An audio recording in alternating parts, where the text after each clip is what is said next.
I am one of a team and I'm doing the presentation, but I know Nancy's here today and I'm not sure if Gwen and Amaya could make it, but we are all part of this team and we work together. It originally was Nan's idea. So how it came about, let's see, it's not letting me go down. Okay. Was that during COVID, there was a loss of about 60% of internships for students.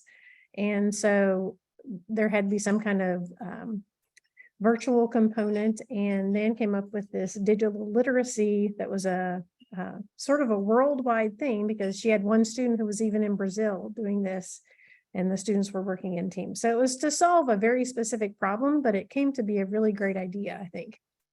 And part of what makes it unusual, and you're here for primary literature being in classes, so you already know that there's sort of a disconnect between what students think we do and what we actually do as scientists, and that is reading, writing, presenting, and using primary literature, but it has a very steep learning curve. So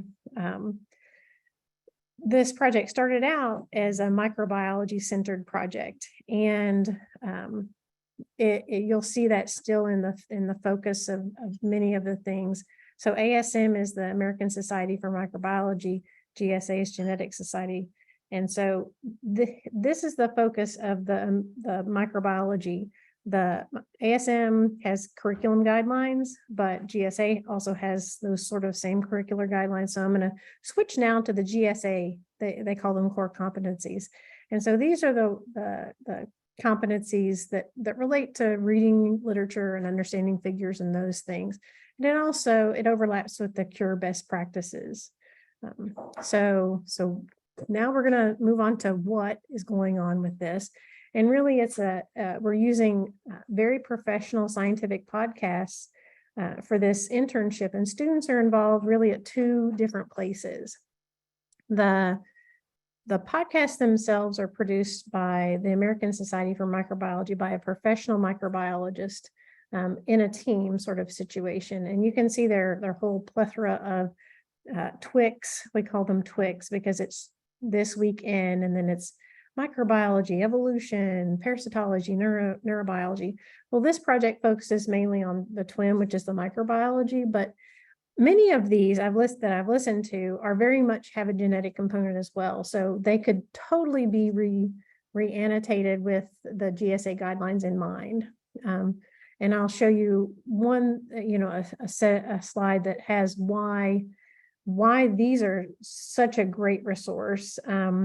But the faculty where they're involved is they're not doing the actual annotation of the podcast. They're leading a team of students. And so that's what we did. I had a student that was involved in this, and I helped with the team as well. So the faculty lead the team of student annotators, and what they're developing are modules that could be used in the classroom for other teachers and other students. So the students are being involved in primary literature in two different ways.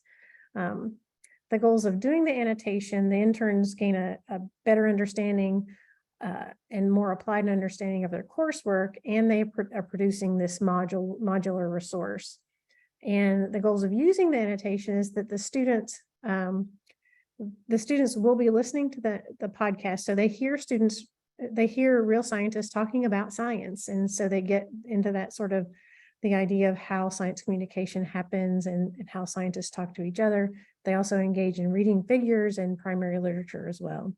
And our team just received a new grant to train faculty, and it starts in October. So I'm putting a plug out there right now.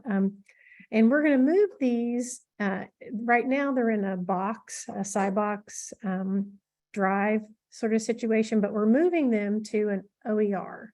So we're building this OER, and in this, the faculty and the students who are doing the annotations will be authors in this press book that we're developing. So let me see if I can get it to go. Oh, okay. So why we started with the TWIM really was that it's a free podcast, and all of the things they do, it's not specific to a particular journal. All of the articles they get are open access. And so that gives us some equity, and we're building an open education resource. So that is also about equity as well. There are hundreds of episodes, and many of them have transcripts. So, and many more after this grant will have transcripts. So that's about the accessibility for people who are deaf, or who have English as a second language and want to see the written transcripts. The topics are all current, and they all are peer-reviewed scientific literature. So every one of these, and it's not just an interview sort of situation. So the people who are talking about the science are not the scientists who've done the work. There are some podcasts that are like that, but these are not that way. And so this discussion panel is a rotating practice, rotation of practicing scientists. And so that brings us, like, we're hearing lots of different voices in this. So that's what's really great about the Twix set. Really genetics is I mainly listen to the microbiology and the evolution one, and there are genetics throughout these that they could easily be converted to for the genetics classroom as well. All right. So I went and looked for literature-focused genetics podcasts, and there are some similar ones, and these are 4 that I found that are not every episode is based in literature. Some of them are interviews, and some are just sort of questions and explorations. But these 4 do have primary literature in some of the episodes, and I put the episode, how many episodes are they have. So there's 5 episodes, 145, 103, and 45. These are mainly focused on a particular journal's work. So it's going to be a little different. Some of them are not open access. So there's some differences, but I really, I teach genetics, so I would like to have them for genetics. So that's kind of where I'm headed. So the initial project structure, you can see some of our interns up here. So these 2 on the ends are Nan's students, Martin and Leonardo, and then Marina here, or Madonna here, is my student that was involved in this. So faculty introduced the podcast and the ASM guidelines and the project. Then this is sort of a rotating thing that the student teams do for all of the podcasts and the annotations. So the interns independently annotate the same podcasts, and then they meet and sort of go over and get a consensus about what things are. And they're doing things like making timestamps and getting the literature, and making sure all of the document template is sort of filled out and they agree on what's there. Then the interns present 2 podcasts per week. One is in the draft and one is the revised form of whatever they did the last week. To the whole group. So it's a group, not just a team of students working all alone with a professor. And then once they have that peer review, then it gets revised in the final version, and then the faculty sort of, sometimes in the team, we shared a lot of this work in our team where different faculty review the students' work, and also the students initially come up with learning objectives, but we usually revise them quite a lot. To make them very specific as learning objectives.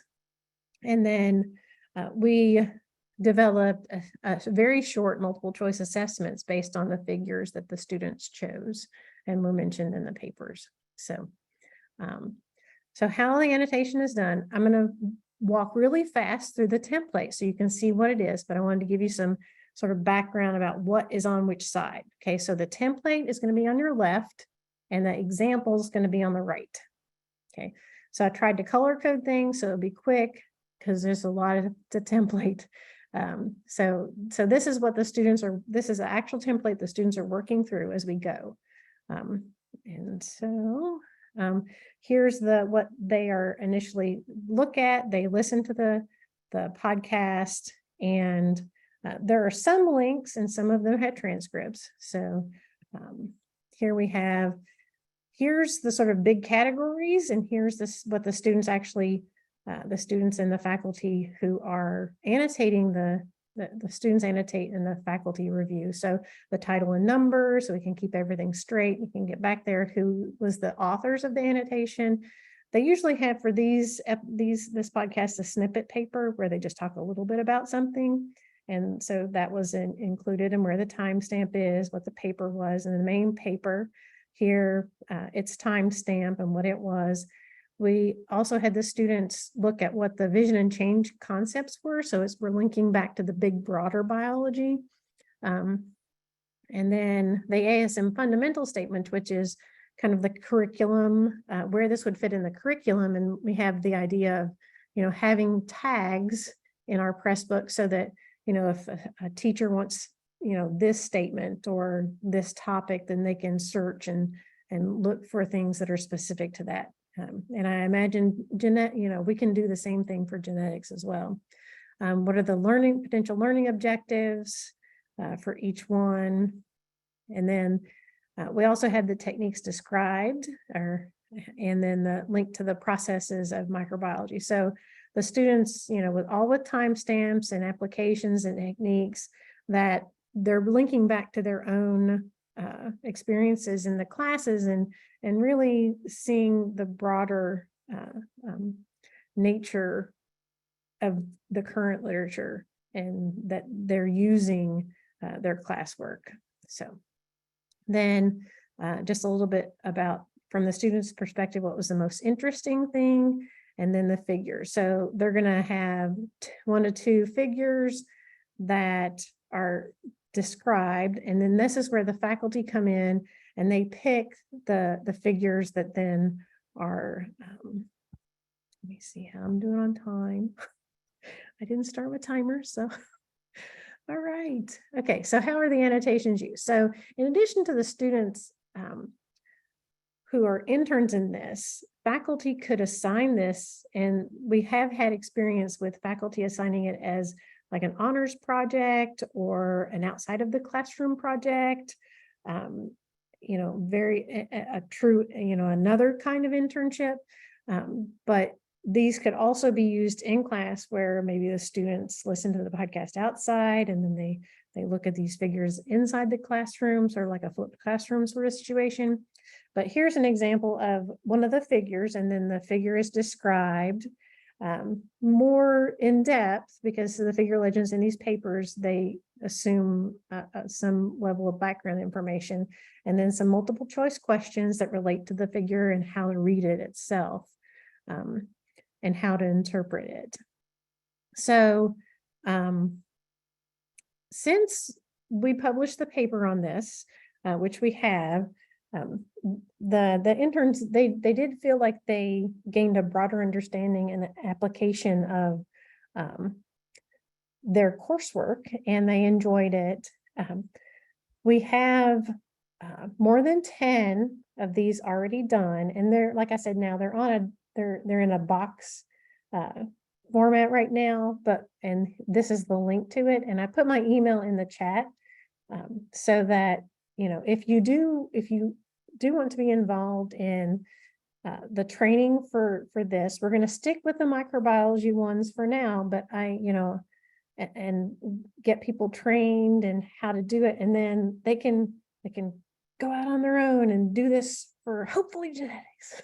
I hope to be doing some for genetics as well, in addition to the being involved in this for the grant. But again, it's so we have the lists, we have what episodes are in, but also that sort of database sort of situation where it's easy, we can tag things and link them to the vision and change. So teachers can come in and they can really, like, if they need something for this particular topic or concept, then they can sort and find something that is ready to go. Like we aim for these to be ready to go, and in the press book, and students would get authorship and really, not just having,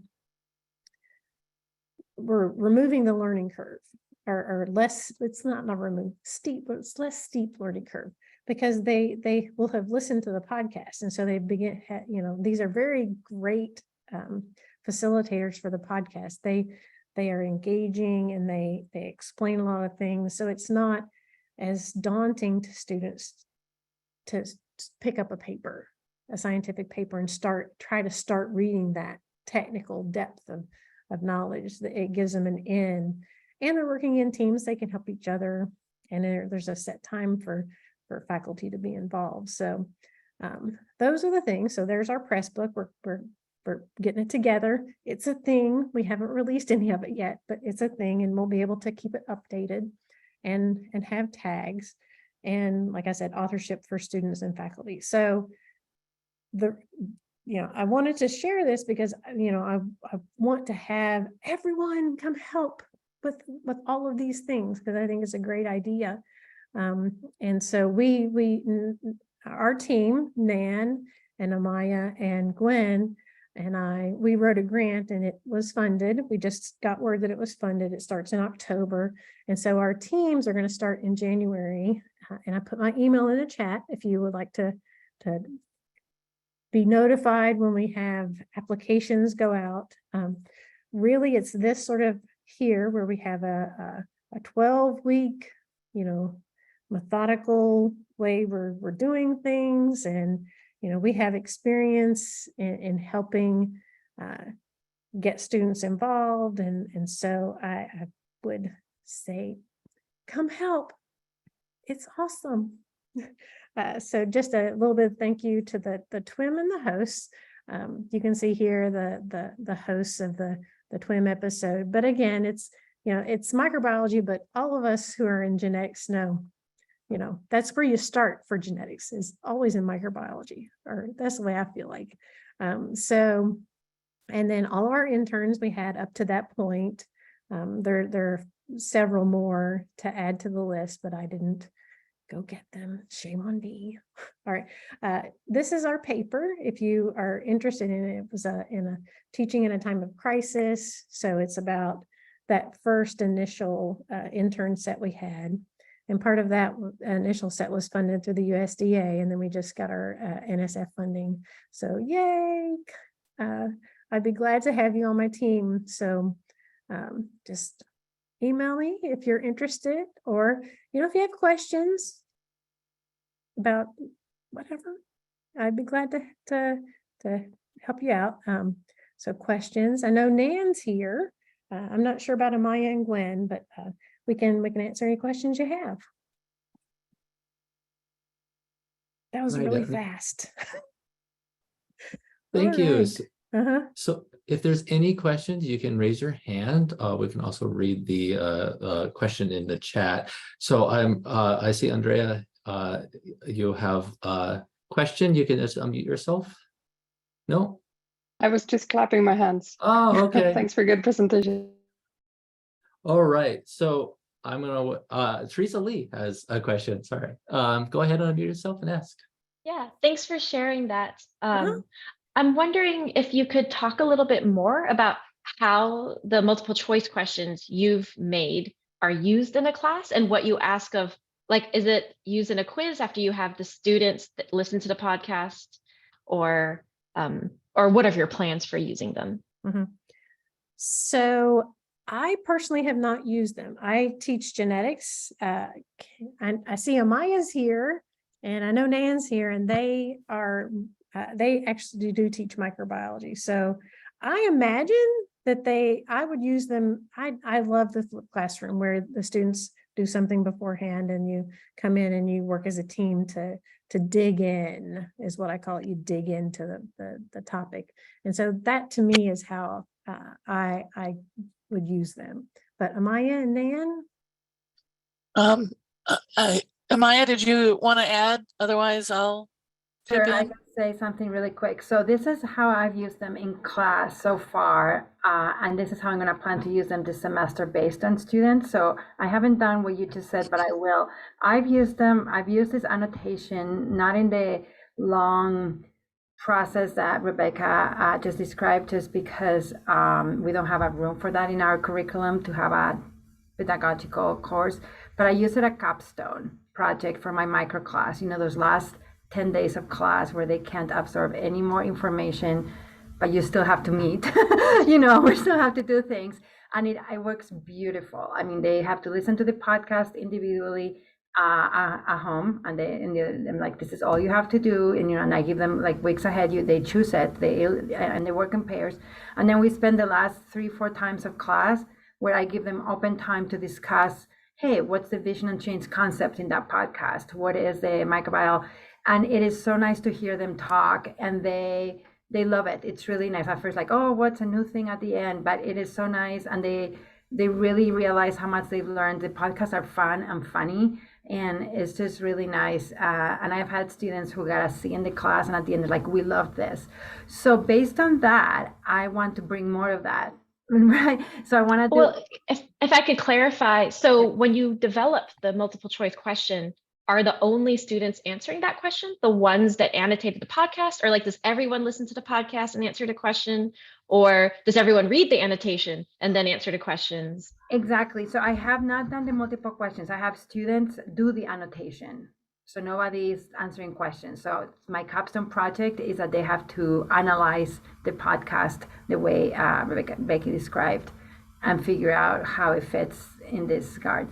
But next semester, I want to do more. And because they will not be ready to annotate right away, I don't feel, because they haven't had all the concepts, we're going to do the questions. And then the whole class is going to have to listen. And I'm going to do half of a podcast, like every 2 weeks. They have to listen to half of the podcast. And then we'll do the questions and a little bit of discussion in class. So that's how I plan to do that. They're not analyzing it, they're just learning part. And then they'll still do a capstone, just because I'm trying to do more active learning. So I'm gonna get rid of some content somehow and bring in more of this active thing, because they again, it's like I throw it at the end of the semester and they're like, we want to do more of this during the semester, but they can't annotate yet. So that's how I plan to do it. Have a podcast every other week, and then in class do questions. I love using the idea of using this as at the end of a capstone for annotation. I also teach general microbiology with 100 plus, about 150 students, and I use it very similarly to how Becky uses this, which is in a flipped classroom where students are assigned the podcast and then they come in, and I use it kind of like a team-based learning approach, where they answer the multiple choice questions individually for the first 10-15 minutes, and then I take back all those papers and I give them a new set and they do them in groups. So they have to know and defend their answers individually, and then they get together and say, oh, what did you get for question 3? I said something different. This is why I said it. And they have to defend their thinking, which it works really well. And Nan, just to clarify, your students have only listened to the podcast. None of these Right. have actually created the annotation No, themselves. this is Cool. general micro. These are my general micro class is about 30% first year students, and the rest are, if they're micro majors, they're first year students. If they're biology majors or genetics, they're usually juniors or seniors. And so I have a wide range of skills and previous knowledge in that class. So yeah, no, that's why we want them to do those small little snippet multiple choice for use in this context. So I should clarify, my class is juniors and seniors, and I have like 20 at most. So it's a completely different setting. But that's what's nice about this resource, that you can adapt it to whatever, setting you have.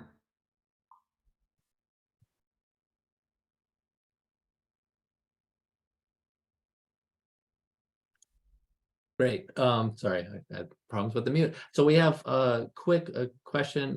Josepha early in the chat asks, who screens the podcasts and their content? Does anyone? we do sorta, but the TWIM folks are amazing. So I've never seen a TWIM episode that was something that we couldn't use. And then Yeah. okay. He's a professional microbiologist, like a working scientist. And so all of them are actually, they're all working scientists. It's just like going to a conference and being at the lunch table where all the scientists are discussing the talk that they just heard and analyzing the data, and they'll do silly joke. And their personalities comes through. And I just think for our students to have a seat at that table or be a fly on the wall, it's pretty amazing. Again, it's really inspiring. I don't think I meant screening to make sure it was appropriate. I just meant like screening to decide which one you're going to use. I mean, presumably there's a ton of content, right? So that's part of why we want to have them organized and tagged with the concepts. Is right now, all you can tell is the topic when you're looking through the list. But once we have the annotation, you'll be able to go deeper, say, hey, which one addresses this concept? I just give the latest ones. I just choose, I do look at them just in case there's one like anniversary session and they just talk about themselves for, this has been 10 years. So I do take one of those out, but I just choose one of these last ones from the last 6 months. That's my screen.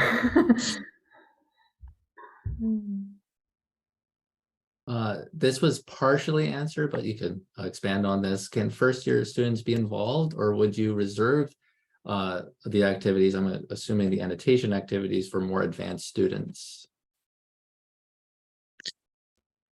I would say annotation for the more advanced students, but then the products of those annotations and the activities that we build that are part of this OER, those would be for the freshmen they're designed for intro micro. An added interesting, I don't want to say dilemma, but interesting wrinkle to this whole project is American Society for Microbiology is updating their fundamental statements this year. So we're all going to be in, we've organized them all based on the first set. The new set has some changes, and so we're going to be looking at a lot of what we've already done and formatting it to the new guidelines, which means they'll be good for a good long time, but we do need to address the new guidelines. Yeah, there's a question in the chat, and I don't have multiple screens in here, so there may be more questions in the chat than this one, but this is just one that came up. Will you please clarify what a snippet is compared to the main paper? So a snippet is it's something that the hosts found interesting, but they don't delve into it in the depth of the main paper. Usually they're connected, the two things, but the main paper is the one where they're really discussing, deep ideas and analyzing the paper and the figures and the data. But a snippet is really more like just an entry point, an interesting entry point. So sometimes the snippet, these are again people having coffee over. Sometimes the snippet takes like half. That's why I divide into halves, because sometimes the snippet they'll go for half. Somebody will take an anecdote. So it can vary a little bit from podcast to podcast. Biological thing. Oh, and somebody just asked a question: are there videos on YouTube? There are. It isn't audio only. They do have usually connections to their YouTube site, but they're recording them from their disparate locations, so that you're not going to see these people all at a table because they're on the East Coast, on the West Coast, and in Michigan when they're recording. And now St. Louis, because one of the new hosts is from St. Louis. Stuart, go ahead.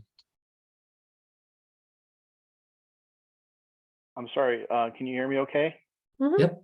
Okay, so I may have missed this in the talk or in the discussion here, but essentially you have a list of these podcasts, and do you allow the students themselves to pick out the podcasts?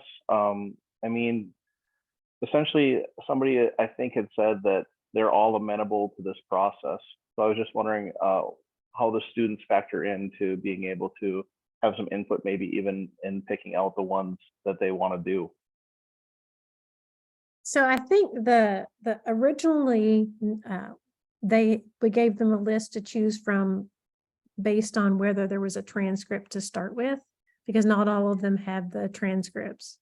But we've moved to in the grant that we're getting ready to start, we're gonna have all of or whatever ones the students choose, those are we're gonna get transcripts. We're gonna produce transcripts for those. So they really get to choose. It's a list, but they get to choose from the list. And they come up with some pretty interesting titles to try to catch people's attention, I feel like. Okay.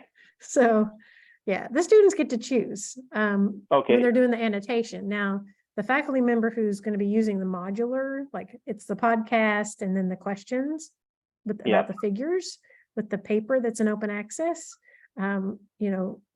You would probably, as a teacher, want to, if you want to give them a choice, you could look at the tags that are associated with it and then give them a choice of all the ones that have this particular tag.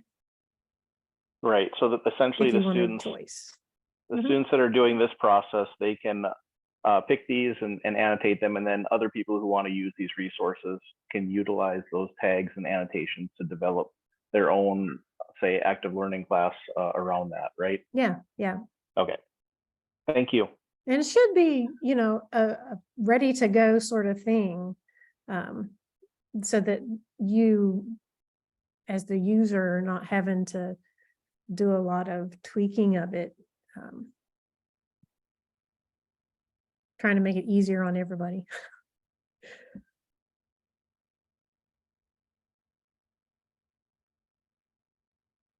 Did I miss any other questions out there? I have one. I'm going to ask one first, Teresa. Very quickly. So this sounds like it's very subject to a specific type of podcast, a specific type of scientific podcast. Can you envision a way this could work for more popular, like broadly listened to podcasts like NPR's Shortcast, which is more about the researcher or the broad scientific topic than necessarily one paper?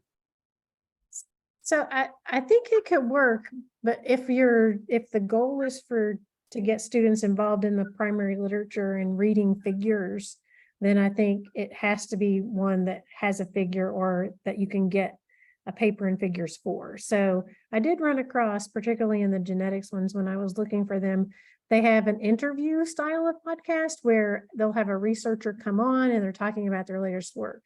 And those could work, but they're not going to have that sort of back and forth critical analysis that you see in this one, because these speakers it's not their paper, so they don't have to defend it. They can bring other things in, it's that, like Amaya was talking about it, you're sitting at a table hearing scientists talk about it, the speaker. But I think it could work. It's just going to take, I feel like it would be more work to find those amongst the others. And this is one that's already beautifully set up to roll right into going into the classroom, because they truly are like a working scientist, that it's not their job to be a professional podcaster. Yeah, I want to second Becky's. I think if your goal is science identity, like if you wanted to increase science identity, a podcast where they talk about the researcher's background would be perfect, and you can design your own analysis, your own questions, so how to annotate it. But this one is designed with the aim of primary literature. So there may be other podcasts that also talk about the research and might be comparable. But I guess it just depends on what your aim for the activity is. Teresa? That's actually a really great segue into my question, which is, I'm wondering from y'all's experience, if you could compare the students who do the annotations, sort of their level of understanding and dissecting of the figures, as to like doing a more traditional journal club style class. Is this like equivalent, or maybe a little bit less, or a good stepping stone to get there?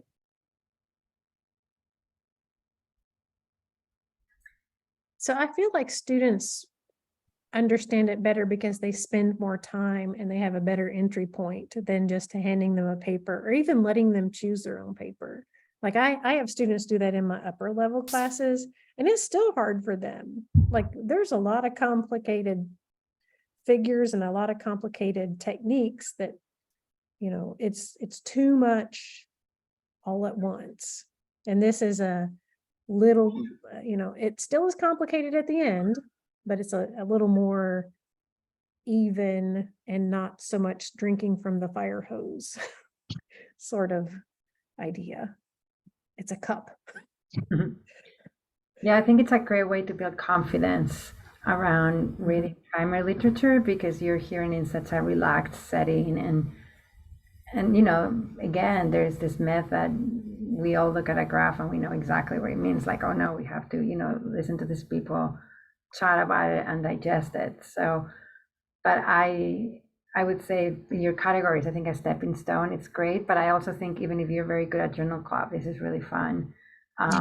So you don't have to, once you've stepped over the stone, doesn't mean, you know, I'll just share a quick anecdote. Like I'm on a state regional school and I bring people from our major campus in Colorado. So they come and this big scientist from Fort Collins was bringing the sequencer and doing these things. And he talked about one of these podcasts, like, oh, you guys should listen to this. And my students knew about them because they had taken, and the guy was really impressed. Like, yeah, I always listen to them when I'm doing, you know, washing the dishes and stuff. So this is both a stepping stone, but a lifelong learning process that they get, you know, introduced to.